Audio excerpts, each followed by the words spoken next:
এবারের বিশ্বকাপে ন্যায় বিচার পাচ্ছে না কোনো দল, আর্জেন্টিনা বাদে। এবং লিওনেল মেসির জন্যই এবং আর্জেন্টিনার জন্যই ফিফা তাদের বাড়তি সুবিধা দিচ্ছে। আপনি কি একমত এই কথায়? এই কথা আমার নয়, আর্জেন্টিনার বিপক্ষে পরাজয়ের পর মিশর কোচ হোসাম হাসানের। সংবাদ সম্মেলনে এসে তিনি বোমা ফাটিয়েছেন, বলেছেন এই বিশ্বকাপে ফেয়ারনেসের কোনো জায়গা নেই। ফিফা ফেয়ার প্লের কথা বলছে, কিন্তু ফেয়ার প্লে পাচ্ছে না সবগুলো দল। আর্জেন্টিনাকে বাড়তি সুবিধা দিচ্ছে ফিফা এবং আজকের ম্যাচ তারই প্রমাণ। এবং যে ম্যাচে আর্জেন্টিনা ৩-২ গোলে জিতেছে, ২-০ গোলে গিয়েছিল একটা সময় মিশর, কিন্তু সেই ম্যাচ তারা হেরে গেছে ৩-২ গোলে। রেফারির দিকে আঙুল তুলেছেন তিনি, ফরাসি রেফারি ফ্রান্সিয়ে লেক্সটার। তিনি কিন্তু আসলে কেমন করছেন সেটাই কিন্তু আসলে প্রশ্ন তুলেছেন। ফ্রান্সিও লেসিয়ার তিনি ফরাসি কোচ এবং বাড়তি সুবিধাগুলো কিন্তু সবই নাকি আর্জেন্টিনা পেয়েছে, অ্যাডভান্টেজ সবই আর্জেন্টিনা পেয়েছে। ভিএআরে বাতিল হয়েছে মিশরের গোল এবং মিশরের ক্ষেত্রে কিন্তু কোনো ভিএআর চেক করা হয়নি, সেটাও তিনি অভিযোগ করেছেন। এবং এই সব অভিযোগ করে তিনি আসলে ফিফার বিরুদ্ধেই সব প্রশ্ন তুলেছেন এবং বলেছেন যে শাস্তি আসবে তিনি সেই শাস্তির জন্য প্রস্তুত, কিন্তু তারপরও সত্য কথা তিনি বলতে চান। এবং তিনি বলছেন মোস্তফা জিকোর যে গোল বাতিল হয়েছে ভিএআরের মাধ্যমে, সেই গোল আসলে বিল্ড আপের সময় যে ফাউলটি হয়েছে সেটি এতই দুর্বল ফাউল, সেটি ফাউল হিসেবে কাউন্টই করা উচিত হয়নি। এবং সেই ফাউল যদি হতে পারে তাহলে মিশর নাকি আরও একটি ফাউল পেত, পেনাল্টি পেত, এবং পেনাল্টি যেটি আর্জেন্টিনা পেয়েছে সেটিও নাকি হতো না। এই সব অভিযোগ তার। এবং মোস্তফা জিকোও কিন্তু আসলে বোমা ফাটিয়েছেন, ম্যাচ শেষে তিনি রেফারিং নিয়ে প্রশ্ন তুলেছেন এবং সব মিলে বলতে পারি যে এক ধরনের মুখোমুখি অবস্থা ফিফা এবং দলগুলোর। এবং হোসাম হাসান যিনি মিশরের কোচ, তিনি এই কয়দিন ফিলিস্তিন ইস্যুতে নানা ধরনের আলোচনায় ছিলেন, বক্তব্য দিয়ে কর্মকাণ্ড করে পতাকা নিয়ে মাঠে নেমে, কিন্তু সেই হোসাম হাসান এবার মিশরের পক্ষে, মিশরের মানুষের জন্য তিনি আসলে এই প্রশ্নগুলো রেখে গেছেন এবং বলেছেন দেশে ফিরে বিশ্বকাপের কোনো ম্যাচ তিনি দেখবেন না এবং দেখার কোনো প্রশ্নই আসে না। কারণ যে বিশ্বকাপ শুধুমাত্র একটা দলকে সমর্থন দেয় কিংবা একটা দলকে বাড়তি সুবিধা দেয়, সেই বিশ্বকাপ দেখার কোনো মানে রাখে না। এবং তিনি এই প্রশ্নও রেখেছেন, যদি আর্জেন্টিনাকেই এগিয়ে নিতে হয়, আর্জেন্টিনাকে চ্যাম্পিয়ন করার জন্যই এত কিছু হয়ে থাকে, তাহলে বাকি দলগুলোকে আমন্ত্রণ জানানোর মানে কি, কারণ কি? এই প্রশ্নগুলো কিন্তু হোসাম হাসানের, এবং হোসাম হাসানের এই প্রশ্ন কিন্তু আলোড়ন তুলেছে সামাজিক যোগাযোগ মাধ্যমে, সংবাদ মাধ্যমে। সবগুলো সংবাদ মাধ্যমে কিন্তু বড় করে শিরোনাম করছে এবং করেছে। একটা কথা বলতে পারি যে আসলে আজকের ম্যাচে সব সময় কি আসলে বাড়তি অ্যাডভান্টেজ পেয়েছে আর্জেন্টিনা কিংবা আগের ম্যাচগুলোতে?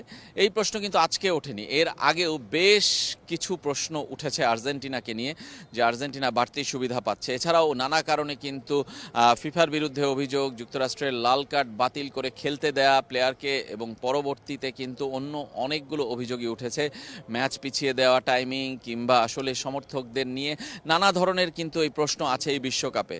কিন্তু হোসাম হাসান একদম আঙুল তুলে দেখিয়ে দিলেন সেই প্রশ্ন।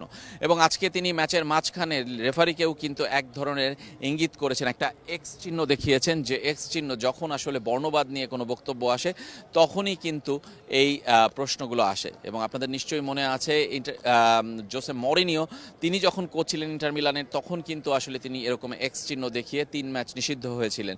এবং হোসাম হাসানের জন্য কী শাস্তি অপেক্ষা করছে আমরা জানি না, কিন্তু হোসাম হাসান যে প্রশ্নগুলো তুলেছেন সেগুলি কিন্তু আসলে একটা আলোচনার খোরাক তুলে দিয়েছে, যে আর্জেন্টিনা কি বাড়তি সুবিধা পাচ্ছে কিনা লিওনেল মেসির জন্য, কিংবা বিশ্বকাপের বাণিজ্যিকীকরণের জন্য। যে বাণিজ্যিকীকরণ নিয়ে অনেক বছর ধরে এরকম নানা কথা কিন্তু শোনা যায় এবং নানা প্রশ্ন কিন্তু ওঠে। এবং 98 বিশ্বকাপে আপনাদের নিশ্চয়ই মনে আছে রোনালদোকে 11-এ খেলানো নিয়ে অনেক ধরনের প্রশ্ন ছিল। সেই প্রশ্নগুলো আবারও এই 2026-এ এসেছে, যে বাণিজ্যিক প্রতিষ্ঠানগুলোর চাপে ব্র্যান্ড ভ্যালুর কাছে আসলে ফিফা কি নত হচ্ছে কিনা।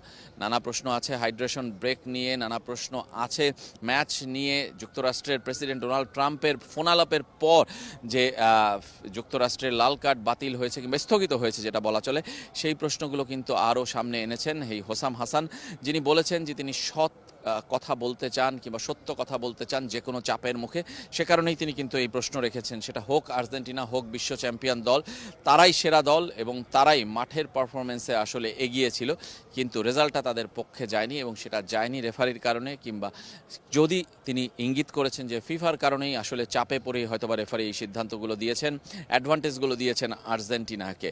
আর্জেন্টিনার সমর্থক হিসেবে আপনি কখনোই সেটা মেনে নেবেন না, আমিও জানি, কিন্তু সত্যিকার অর্থেই কি আর্জেন্টিনা এই বাড়তি অ্যাডভান্টেজ পাচ্ছে? এই প্রশ্নটা আসলে যেহেতু উঠেছে, তার উত্তরগুলো কিন্তু খোঁজা প্রয়োজন। আর্জেন্টিনা কিছু কিছু ক্ষেত্রে যে পায়নি সেটাও নয়, কিছু ফাউলের ক্ষেত্রে আমরা দেখেছি যে অ্যাডভান্টেজ আর্জেন্টিনার পক্ষেই গেছে, কিন্তু তাই বলে কি বড় সিদ্ধান্তগুলো আর্জেন্টিনার পক্ষে গেছে, মিশরের বিপক্ষে গেছে? সেটা কিন্তু থাকছেই এই প্রশ্ন। এবং পরবর্তীতে হোসাম হাসানের আসলে কি শাস্তি হয় কিংবা তার বিরুদ্ধে কোনো ব্যবস্থা নেয় কিনা ফিফা, সেটা আমরা দেখব, অপেক্ষায় রইলাম, সময় বলে দিবে। কিন্তু মিশর মন জয় করেছে, এটাও কিন্তু বলতে হবে। কেপ ভার্দের খেলা যেমন আর্জেন্টিনার বিপক্ষে মন জয় করেছিল, ঠিক একইভাবে মিশরের পারফরমেন্সও কিন্তু মন জয় করেছে পুরো বিশ্বের। তারা 2-0 গোলে এগিয়েছিল, যদিও প্রত্যাবর্তনের অসাধারণ গল্প লিখেছে আর্জেন্টিনা এবং তারা ম্যাচ জিতে নিয়েছে। কিছু সিদ্ধান্ত তাদের পক্ষে গেছে, একটা পেনাল্টি তারা পেয়েছিল, একটা গোল বাতিল হয়েছে মিশরের, এবং বেশ কিছু ফাউলও কিন্তু আর্জেন্টিনার পক্ষে অ্যাডভান্টেজ হিসেবে গিয়েছে। সব মিলে আর্জেন্টিনা জিতেছে, তাই হয়তোবা এই প্রশ্নগুলো তাদের বিপক্ষে গেছে। কিন্তু আর্জেন্টিনা যদি হারতো, তাহলে কি মিশর এই প্রশ্নগুলো তুলতে পারতো কিংবা তুলতো? আমরা জানি না, কিন্তু এটুকু জানি যে এই বিশ্বকাপ নানাভাবে বিতর্কিত কিংবা নানাভাবে আলোচিত। তার একটা শেষ অধ্যায় কিংবা সবশেষ অধ্যায় বলতে পারি এই মিশর আর্জেন্টিনা ম্যাচ।